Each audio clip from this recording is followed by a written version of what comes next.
What's your MADtitude? My MADtitude is, well, specifically, I think perimenopause. Mm-hmm. It all goes into the whole aging thing because, like, what do you mean? Yeah. What do you mean that I used to be able to, like, have a good time and, like, sleep it off and it's fine? And now if I eat too much spinach, my heart's literally spinach gives me, like, a histamine reaction. And I'm not like, healthy food. Like, literally, I can't do anything. I'm, like, the most boring person. I'm, like, the list of things that I'm, like, not supposed to eat and not supposed to do because I'm just, like, old. But I think that perimenopause thing just, it throws things off. Uh-huh. Because I think before... Yeah. You know, in my 30s, sure. And even though perimenopause starts in your 30s, apparently, but if I couldn't sleep or there was something like an issue, I would just like figure out that issue. Mm-hmm. And now it's like I go down a rabbit hole and I'm like, is it hormones? Is it not? I'm like, I thought I just had to deal with menopause. Yeah. I didn't realize I had 15 years of like, have a bunch of kids, have your hormones be crazy. And then have another 15 years of like your hormones being crazy and like nobody really knowing. Yeah. So that's what I'm mad about because I feel like it just confuses all the health things. And I'm like, I just want to feel good. I just want to wake up and feel like a normal person.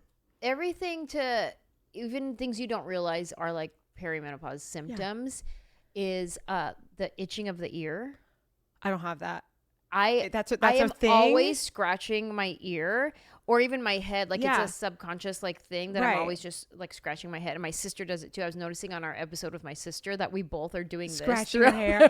Like we don't notice it. We just like, we talk. Yeah. And I have so many times on stage where I'm doing that and I'm like, oh my God, people probably think that I'm just like have a rash or itchy. Yeah, something. Exactly. Yeah, I'm up here with lice. Yeah. Lice. But it's like a perimenopause thing, I guess, is like itchy, and itchy ear was one of them. And I learned that from an Instagram video. I was going to say, how did you figure out that that's what it was? An Instagram video. And it wasn't even like an informative one. It was a funny account that I follow. Yeah. This girl, I can't remember her name. It's like JS something, like it's her like initial or something. But she's always doing like throwback to like millennial stuff, right? And like how we like used to be. And then she did a whole thing about itchy ears for perimenopause, and I was like, wait, I have itchy ears. Well, and that's the thing is like I don't even know that I have perimenopausal symptoms. I just know that my brain is now thinking that, and everything I do, I'm like, is this it? Yeah. Is this? Oh, I didn't sleep well last night.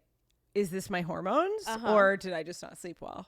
Sure. Who knows? So, like, do I have brain fog? Is this because I'm tired and my life is crazy and hectic and I just forgot something? Or is it perimenopause? I don't know. Yeah. I just don't like how it muddies things. It muddies things. You know, everything's a question. I'm mad about it. Somebody asked me the other day, I was doing a podcast interview and he was like asking for like anxiety tips, like how I deal with anxiety and like go-tos. And I was like, first of all, get your hormones checked. Let's start there because I can give you all the practical like journaling, gratitude, woo woo woo. Right. But if your hormones are jacked, none of this is gonna work. 100%. So start there. Yeah. Let's start with your gut health and your hormones.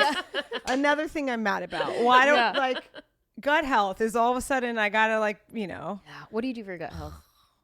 I don't know, because I have Lyme disease, and so I have like a whole other. Did you get bit by a tick? I got it by a tick. And you know what? Man. I know. And the crazy thing was like I got a tick bite when I was a kid, but I never got a rash. And so like that's what common medicine is like, oh, you have to have the rash and a fever or whatever. But I had like weird heart arrhythmias and I had stomach issues. Like growing up, I just had weird stuff. I had hypermobility, like I can bend my finger all the way back. And that's from Lyme. It's either like some people it makes the Lyme worse, and there's certain types of tick-borne illness where it actually causes hypermobility. So who's to say exactly? But it all started around that same time. How old were you? I was probably like 10 or 11, and I was living in Connecticut. When did you figure it out? So I had COVID twice in like 6 weeks in 2022, and then I thought that I had long COVID for like 2 years, and I was doing all these different treatments, and I felt like garbage. And then I finally went to this doctor in Connecticut who was like.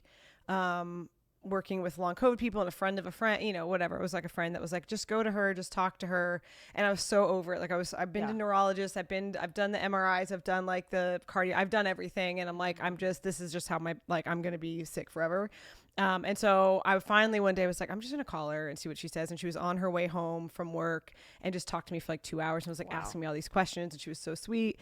And she was, by the end of it, she was like, I think you should get checked for Lyme. And so we did all the blood work, and we did blood work that corresponds with COVID and like, you know, overactive immune system and like all this stuff. And then of course what came back was like I had like high levels of mold and Lyme. And she was like, yeah, so like the COVID just jacked up your immune system to where that stuff could like come back. But she was like, you had all these things leading up to it. Like, you know, you had clues. So you had Lyme this whole time, this like whole since time. you were a kid and you didn't know. And I had all these issues, but they would come and go and it was like kind of fine. So once I started that, but the hard thing is like Western medicine still doesn't really like, they're like, you know, like I have friends who I love deeply and they're like, you're getting, you know, they're just going to take your money from you. Like it's not a real thing. These aren't real things. But I'm like, well, it's working. Yeah. So the and not I'm like, real thing is really helping. Yeah, exactly. Like it's helping. And then also I'm like looking at my labs. I'm like, what do these mean otherwise if it doesn't, you know, say what it is? So but anyway, and it's like I'm dealing with that. So it's fine. But that's also why I get mad at perimenopause. So I'm like, I don't have the time to worry about this right now as well. And like, I don't want to be.